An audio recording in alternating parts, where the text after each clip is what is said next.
Presidente, senhoras e senhores senadores, certamente atenderei ao pedido do senador da Bahia, Roberto Muniz. Mas, senhora presidente, senhoras e senhores senadores, senador Paim, Vossa Excelência que tem, juntamente com a senadora Ângela Portela, uma vasta folha de serviços prestados à luta em defesa dos direitos humanos no Brasil, certamente, como eu, ficou chocado diante das notícias que iniciaram o dia do domingo próximo passado, quando o mundo foi surpreendido com mais um ato de barbárie, com o assassinato, o atentado, que resultou num assassinato a mais de 50 pessoas e muitas outras feridas, numa boate em Orlando, nos Estados Unidos. Este crime que chamou a atenção do mundo, que é a expressão de intolerância, expressão de preconceito, de incapacidade de conviver com os diferentes, com as diferenças.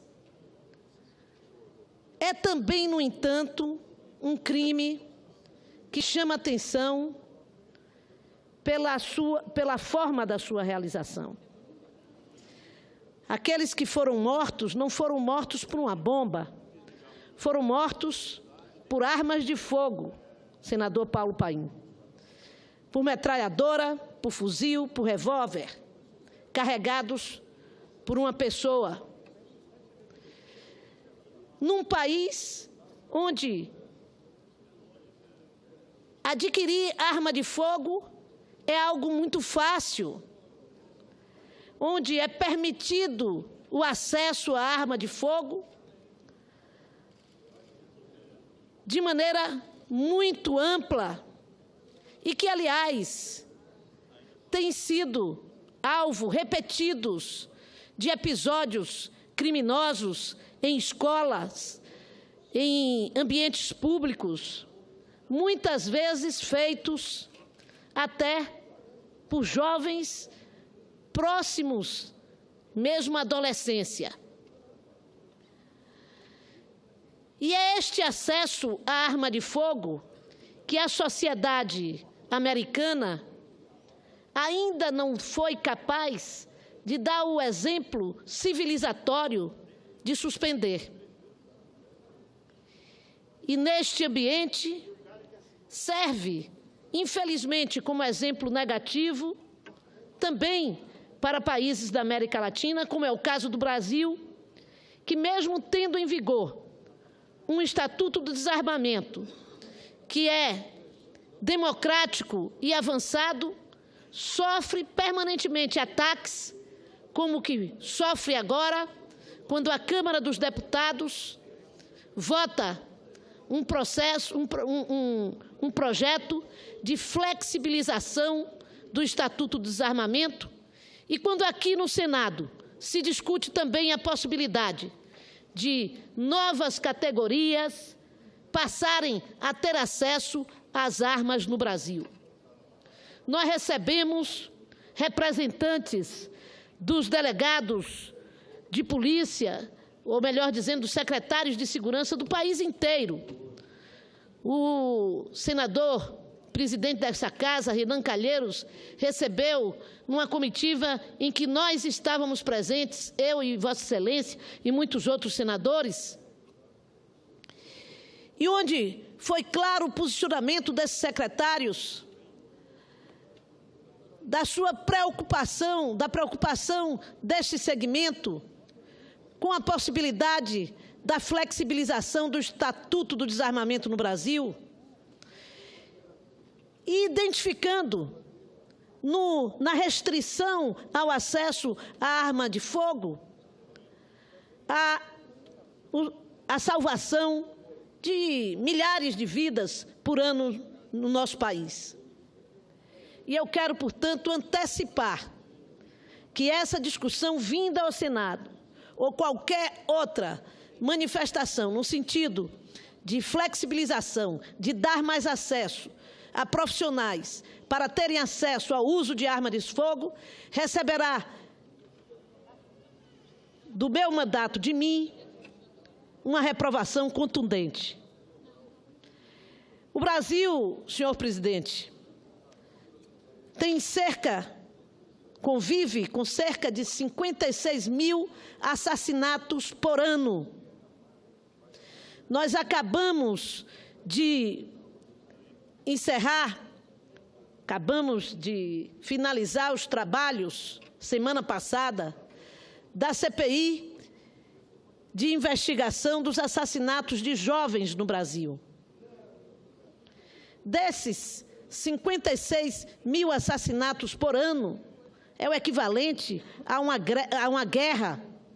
Há países em guerra hoje que não registram o número de assassinatos que o Brasil tem, de mortes que o Brasil tem, melhor dizendo,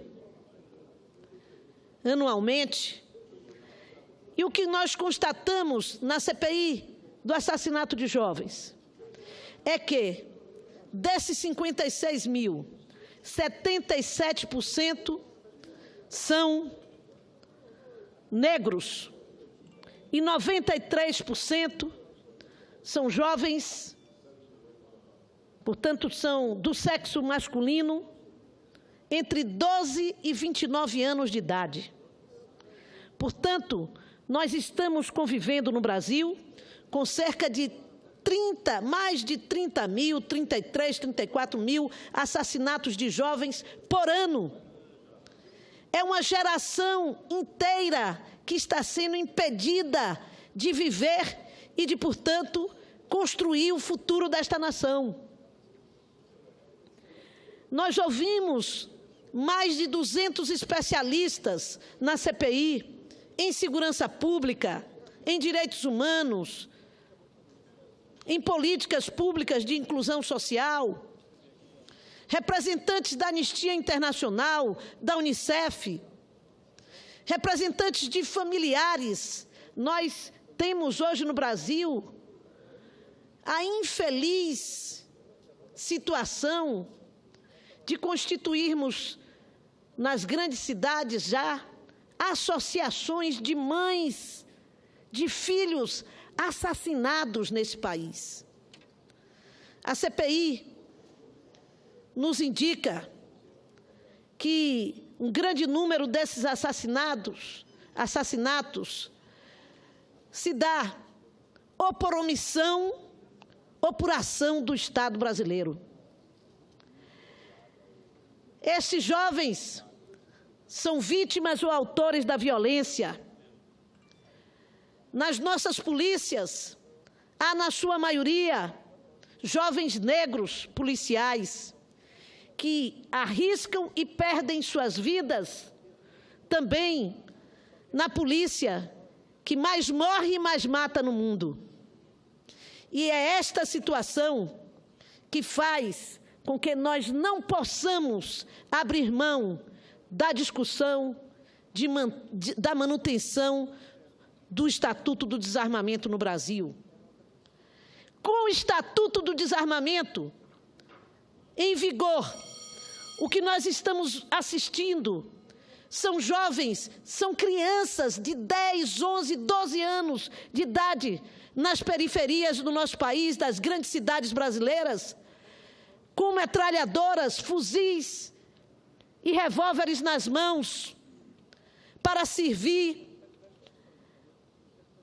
a cooptação do crime organizado, do tráfico de drogas, diante de um Estado que é incapaz de lhe oferecer alternativa e projeto de vida melhor, diante de um Estado que é incapaz de lhe oferecer a inclusão nos programas sociais, a oportunidade de que ele possa, ao sair da escola ter um emprego, ou mesmo não sair da escola, já que é imenso o índice de repetência e de evasão escolar no 2º grau em todo o Brasil, especialmente no Norte e Nordeste. O que nós assistimos, senhor presidente, e que foi a conclusão do nosso relatório, é que o nosso país vive uma situação de genocídio da população negra, da população de jovens negros. E isso exige que nós possamos votar na Câmara dos Deputados e nessa Casa o projeto que põe fim aos autos de resistência e que tem sido o pretexto oficial para a morte e o assassinato desses jovens por parte da estrutura policial do nosso país, sem investigação. Sem investigação. É preciso que nós possamos também votar, está na Câmara dos Deputados projeto que coloca a ideia de que nós possamos ter uma lei de acesso à informação da segurança pública no Brasil. Nós tivemos enormes dificuldades para ter acesso aos dados de cada Secretaria de Segurança Pública. Os dados coletados são desestruturados. Não há um cadastro único sobre segurança pública no Brasil que defina, que deixe claro quem é assassinado, qual a idade, qual o sexo, qual a razão. Existe num estado, no outro estado não há. É preciso, portanto, ter uma política clara de enfrentamento desta situação, que nós possamos votar e aprovar aqui o Plano Nacional de Redução aos Homicídios de Jovens no Brasil. Mas é preciso ir adiante. Ao concluirmos que há um genocídio dos jovens negros no Brasil, é preciso dar conta às cortes internacionais das medidas que o nosso país precisa pagar diante das cortes internacionais por manter uma estrutura política e social que permita esta situação de calamidade pública. Vossas Excelências não tiveram a oportunidade que nós tivemos de ouvir o depoimento chocantes de mães que hoje se reúnem no Brasil para chorar a morte dos seus filhos. E, como disse uma mãe cearense, transformar a sua luta, o seu luto em luta, para impedir que novas mães e novas famílias sejam traumatizadas e destruídas com esta situação. Nós encerramos a CPI na quarta-feira da semana passada. Naquela própria semana já havia um novo fato que parou o Brasil, que foi um assassinato em São Paulo de um menino de 10 anos de idade, dirigindo um carro, assassinado pela polícia, que admitiu que ele estava armado e que atirou contra os policiais, e hoje sai a perícia policial que diz que não houve nenhum tiro de dentro do carro para fora. Mas também ontem, no Rio de Janeiro, uma nova morte de um jovem de 18 anos na porta da sua casa, quando bebia uma água de coco, e é atingido por uma bala perdida de uma troca de tiros na sua favela. Alguns podem dizer, mas isso não quer dizer que sejam negros só que morrem. Infelizmente, o que nós podemos constatar é que cresce o número de assassinatos de jovens negros por ano, enquanto decresce o de jovens brancos. Há uma clara fronteira em toda a grande cidade brasileira entre os bairros de classe média e média alta e os bairros de pobre. Nós nunca ouvimos falar da entrada de uma força policial armada atirando no Leblon, ou em Copacabana, ou em Higienópolis, em São Paulo, ou mesmo na Barra, ou em Ondina, ou na Vitória, na Bahia. Mas é assim que a polícia entra nos bairros populares, onde 90% da população que reside naquele local é pobre e preta. É por isso, senhor presidente, que este Senado Federal tem que cumprir o seu dever diante daquilo que nós estamos vivendo hoje e tendo como uma realidade que marca com nódoa a vida do nosso país, que é o permanente quadro de violência contra a juventude negra da nossa nação. Muito obrigada, senhor presidente. Mais uma vez, o meu protesto, o meu repúdio aos assassinatos em Orlando, nos Estados Unidos, que registram a marca da violência homofóbica. Tem muita gente que diz que ser homofóbico não tem nenhum problema, a homofobia mata. Esse fato em Orlando é uma demonstração de como mata e quão violenta é a marca do ódio contra a homofobia. E, portanto, em nome dos direitos humanos do Brasil, nós nos manifestamos em repúdio, ao mesmo tempo que repudiamos também, aqui no Brasil, a mortalidade permanente da juventude negra e da juventude branca e da juventude mestiça deste país. Muito obrigada. Senadora Alice da Mata, eu quero parabenizá-la pelo pronunciamento e pela oportunidade em que nós devemos tratar os usos humanos como humanos que são. Portanto, parabéns. Com a palavra, o senador Paulo Paim, pelo prazo regimental como inscrito. Então, eu me somo à homenagem que Vossa Excelência fez